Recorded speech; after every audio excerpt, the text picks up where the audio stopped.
Hello everyone, welcome to online study point. आज है 13 जून और आज की इस वीडियो में हम 13 जून से रिलेटेड करंट अफेयर के सभी इंपॉर्टेंट क्वेश्चन को कवर करने वाले हैं। तो यदि आप लोगों को इस वीडियो की पीडीएफ चाहिए तो आप हमारे इस मोबाइल एप्लीकेशन को इंस्टॉल कर सकते हैं, जिसमें आप लोगों को डेली क्विज, फ्री पीडीएफ और पर डे के करंट अफेयर का ऑडियो भी मिल सकेगा। इसके अलावा आप हमारे इस टेलीग्राम चैनल से भी जुड़ सकते हैं, जिसकी लिंक डिस्क्रिप्शन बॉक्स में दी हुई है। स्टार्ट करते हैं। हमारा पहला क्वेश्चन, संयुक्त राष्ट्र ने किस देश में स्थित एक राज्य है जिसका नाम है कायाह, यहाँ सामूहिक मौतों की चेतावनी दी है। मतलब कि संयुक्त राष्ट्र ने ऐसा कहा है कि ये जो कायाह राज्य है जो कि स्थित है म्यांमार में, यहाँ सामूहिक मौतें, कहने का मतलब है कि ढेरों मात्रा में मौतें हो सकती हैं। अब ऐसा क्यों? तो देखिए, यदि आप लोगों को याद होगा तो कुछ समय पहले ही म्यांमार में क्या हुआ है, तख्ता पलट हुआ है। पूरी स्टोरी तो आप लोगों को मालूम ही है। यहाँ की जो नेता थी आंग सांग सूकी और यहाँ के जो राष्ट्रपति थे विन मिंथ, इन्हें गिरफ्तार कर लिया गया और यहाँ सेना का शासन लग चुका है। तो जिसके बाद से म्यांमार की जनता इसका काफ़ी विरोध भी कर रही थी और बाकी देशों के जो बड़े नेताएं हैं, नेता लोगों से इनसे ये रिक्वेस्ट कर रही थी कि आप हमारे देश की हेल्प कीजिए, म्यांमार में ये स्थिति है। तो ऐसे में यहाँ की जो जनता सड़कों पर निकली थी कि म्यांमार में लोकतंत्र वापस से लाया जाए। तो सेना ने इनके विरोध को दबाने की कोशिश की और यहाँ भारी मात्रा में हिंसा का प्रदर्शन किया गया। लगभग 100 से अधिक लोगों पर यहाँ सीधे गोलियां चला दी गई और काफ़ी हिंसा हुई है, जिसके बारे में मैंने आप लोगों को पहले भी बता रखा है। तो काफ़ी देशों ने इसका विरोध भी किया, जैसे कि ऑस्ट्रेलिया ने इसके साथ अपने संबंध खत्म किए, न्यूजीलैंड ने इसके साथ अपने संबंधों को खत्म कर दिया और अमेरिका भी ऐसा कह रहा है कि म्यांमार की ये जो स्थिति है इस पर सभी देशों को एक बार विचार करना चाहिए। यहाँ से सवाल ये आता है कि म्यांमार तो भारत का पड़ोसी है। यदि आप मैप में देखेंगे तो भारत के जो 4 राज्य हैं, पूर्वोत्तर के 4 राज्य, इनकी सीमा म्यांमार से तो लगती है। तो ऐसा क्यों नहीं हो रहा है कि भारत इसमें क्यों कुछ नहीं बोल रहा है? देखिए, इसका रीज़न है, भारत के सिर पर कौन बैठा हुआ? चाइना। चाइना तो चाहता ही है कि भारत की बदनामी हो पूरे देश में। देखिए, पहला तो ये है कि यदि चाइना ये चाहता है कि भारत इस पर बोले, और यदि भारत इस पर बोलेगा तो ये म्यांमार की सेना से क्या कहेगा कि देखो, आपके इतने अच्छे संबंध रहे हैं भारत के साथ और भारत आपके विरोध में बोल रहा है। तो ये सेना को भिड़काएगा। और ये बात सही भी है कि यहाँ की जो सेना है, म्यांमार की सेना, इसके साथ भारत के अच्छे संबंध रहे हैं। दूसरा ये भी है कि भारत इस पर नहीं बोलेगा तब भी चाइना को दिक्कत है। वह क्या कहेगा? ये बाकी देशों से कहेगा कि देखिए, म्यांमार ये भारत के पड़ोस में है, इसके पड़ोस में इतना सब कुछ हो रहा है तब भी भारत चुप है। तो भारत बीच में फंसा हुआ है। इसलिए भारत क्या चाहता है कि बीच का रास्ता निकल जाए, मतलब कि किसी भी तरह यहाँ शांति हो और सुलह का रास्ता यहाँ निकल पाए। तो यहाँ मैं आप लोगों को ये बताना चाह रही कि यहाँ जो भीषण हिंसा हुई थी, यहाँ जिस राज्य के बारे में हम बात कर रहे हैं, क्यात क्या, यदि आप लोकेशन देखेंगे तो म्यांमार के इस हिस्से में यदि आप नोटिस करेंगे तो ये है क्यात।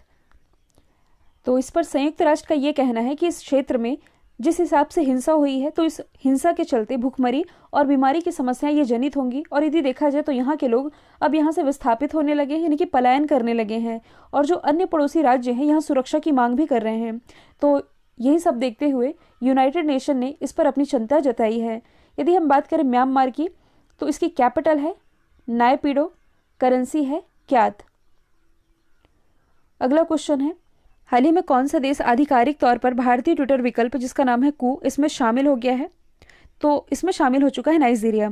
देखिए, आप सभी जानते हैं भारत का ट्विटर ये किसे कहा जाता है? कू एप्लीकेशन को, क्योंकि पूरी तरह से भारत में ही डेवलप किया हुआ एप्लीकेशन है। और आप लोगों को मालूम ही है, भारत सरकार और ट्विटर के बीच इस समय जो टशन देखने को मिल रही है, इसमें ज़्यादा से ज़्यादा जोर तो ये भी दिया जा रहा है कि जितना ज़्यादा से ज़्यादा हो सके हर फील्ड में, चाहे वो टेक्नोलॉजी का फील्ड हो, चाहे किसी वस्तुओं को खरीदने की बात हो, ज़्यादा से ज़्यादा स्वदेशी वस्तुओं का इस्तेमाल किया जा सके।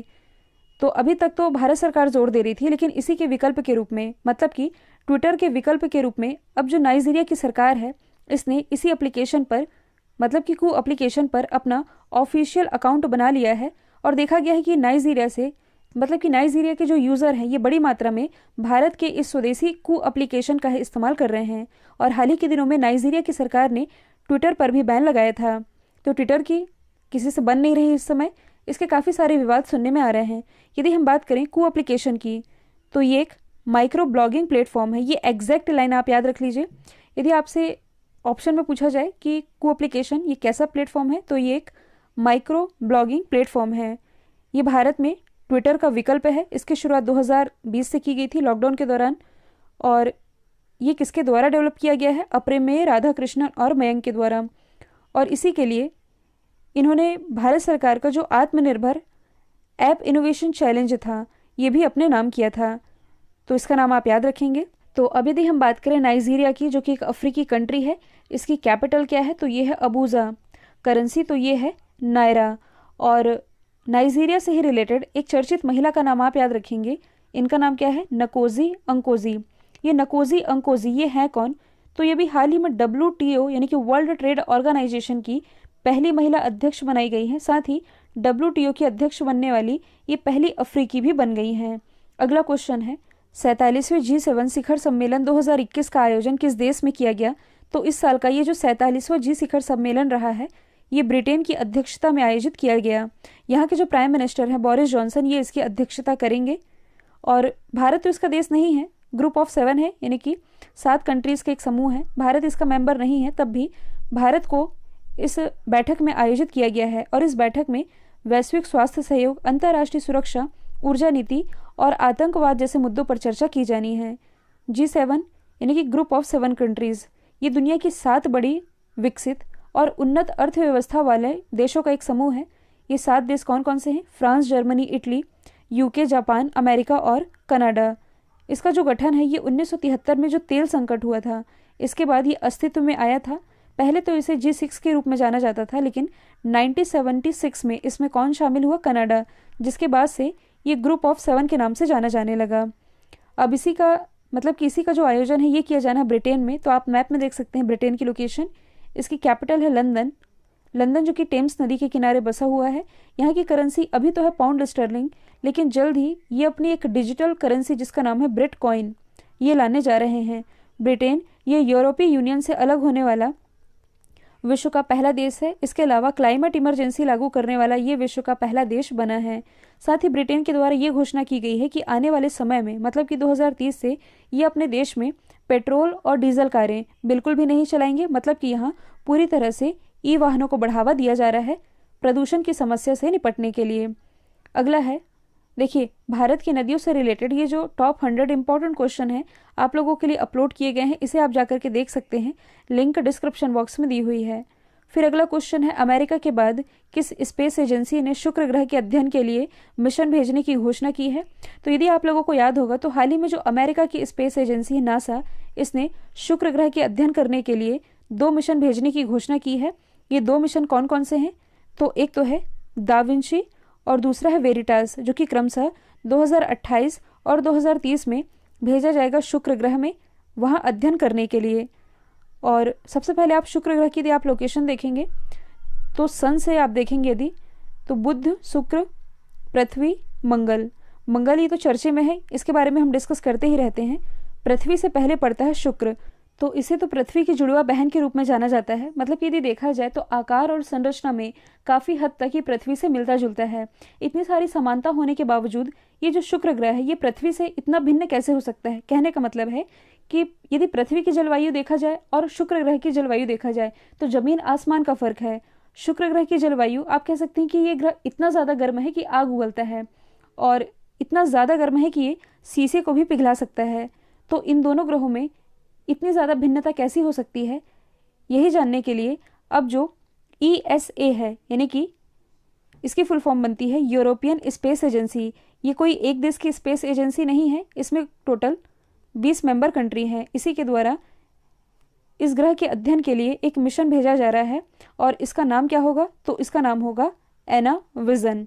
किस कंपनी के द्वारा दुनिया का सबसे लंबा अंडर सी केबल बनाया जाएगा?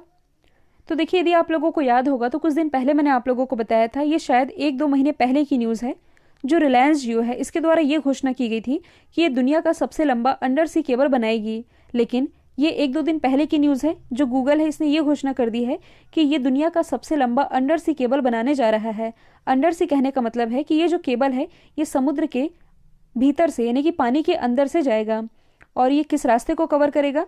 तो यदि आप इस मैप को देखेंगे तो ये है नॉर्थ अमेरिका और ये है साउथ अमेरिका। ये जो केबल है ये अमेरिका से होते हुए पानी के रास्ते ब्राज़ील जो कि साउथ अमेरिका का सबसे बड़ा देश है, इसके नीचे उरुग्वे और इसके बाद अर्जेंटीना, साउथ अमेरिका के इन 3 देशों में कनेक्टिविटी प्रोवाइड करवा सकेगा। हालांकि और भी आसपास इसकी कंट्रीज़ हैं, तो आप कह सकते हैं कि नॉर्थ अमेरिका और साउथ अमेरिका, इन दोनों ही महाद्वीपों के बीच इंटरनेट कनेक्शन प्रोवाइड करने के पर्पज़ से गूगल के द्वारा ये निर्माण किया जाएगा। और इसका नाम क्या रखा जाएगा? इसका नाम रखा जाएगा फर्मिना। ये दुनिया की सबसे लंबी केबल होगी जो कि दक्षिणी अमेरिकी देशों तक गूगल की सेवाएं आसानी से पहुंचा सकेंगी। गूगल की यदि हम बात करें तो इसकी स्थापना हुई थी 1998 में। हेडक्वार्टर कहाँ स्थित है? कैलिफोर्निया, यूएसए में। और इसके जो सीईओ हैं ये कौन है? भारतीय मूल के सुंदर पिचई। और देखिए ऐसे आप और भी कुछ रिलेट कर सकते हैं, जैसे कि इंडिया के मैप में आप लोगों ने देखा होगा तमिलनाडु की जो राजधानी चेन्नई से अंडमान निकोबार के बीच ऑप्टिकल फाइबर केबल की लेन बिछाई गई है, जो कि ऐसे ही पानी के अंदर जाती है। इसका उद्घाटन प्राइम मिनिस्टर नरेंद्र मोदी जी के द्वारा किया गया था। अगला क्वेश्चन है, विश्व के सर्वश्रेष्ठ बैंकों की लिस्ट में कौन टॉप पर रहा है?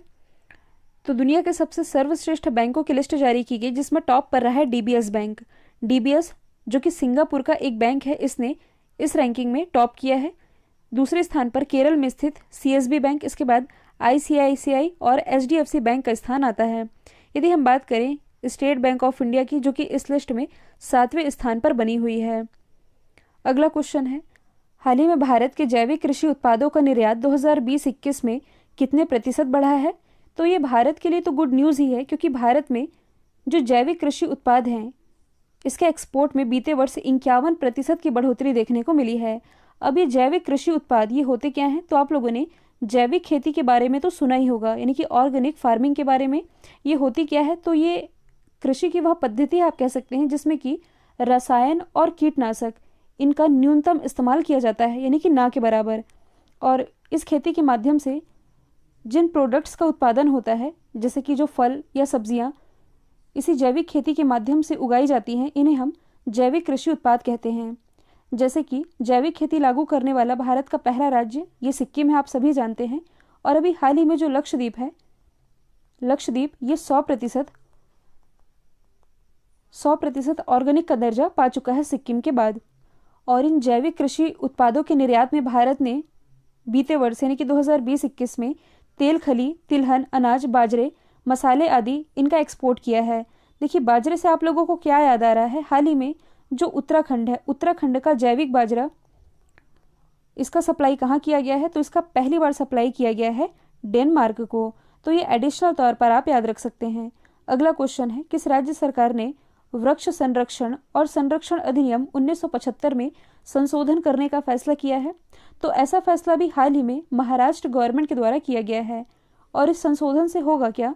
तो इसके तहत शहरी क्षेत्र में ऐसे पेड़ जो कि 50 साल से ज़्यादा पुराने हैं, इन्हें हेरिटेज यानी कि धरोहर का दर्जा दिया जाएगा। तो पहली बात तो यह है कि इन वृक्षों को काटा नहीं दिया जाएगा, मतलब कि काटने यहाँ नहीं दिया जाएगा। और यदि किसी भी स्थिति में काटने की नौबत आती है तो जो भी व्यक्ति आवेदन करता है कि इस पेड़ को काटना ज़रूरी है, तो इन वृक्षों को काटने की भरपाई उस व्यक्ति को पहले करनी पड़ेगी, तब जाकर के वह पेड़ काट सकेगा। ऐसे ही कठोर नियम लागू कर दिए गए हैं महाराष्ट्र गवर्नमेंट के द्वारा। महाराष्ट्र से रिलेटेड कुछ करंट के क्वेश्चन हैं, जैसे कि यहाँ चर्चे में रहा था फ्लेमिंगो अभ्यारण्य, क्योंकि हाल ही में इसे special economic zone eco sensitive zone ये घोषित किया गया। एशिया की पहली सौर ऊर्जा से संचालित कपड़ा मिल ये है महाराष्ट्र के परभणी जिले में। रणजीत सिंह दिसाले महाराष्ट्र के एक टीचर हैं, इन्हें अभी हाल ही में ग्लोबल टीचर अवार्ड से सम्मानित किया गया। भारत की पहली अंडर वाटर टनल मुंबई में बनाई जा रही है। और कोरोना मुक्त गांव प्रतियोगिता, इसकी शुरुआत हाल ही में महाराष्ट्र गवर्नमेंट के द्वारा की गई है। अगला है हाल ही में, देखिए यहाँ टाइपिंग मिस्टेक है, यहाँ होगा 20। हाल ही में 20 औषधीय पौधों पर ई पुस्तक का विमोचन किसने किया है? तो इसका विमोचन हाल ही में किया गया है किरण रिजिजू जी के द्वारा। किरण रिजिजू जी जो कि हमारे आयुष राज्य मंत्री हैं। और ये जो किताब है ये बेसिकली कोविड-19 देखभाल के लिए लॉन्च की गई है।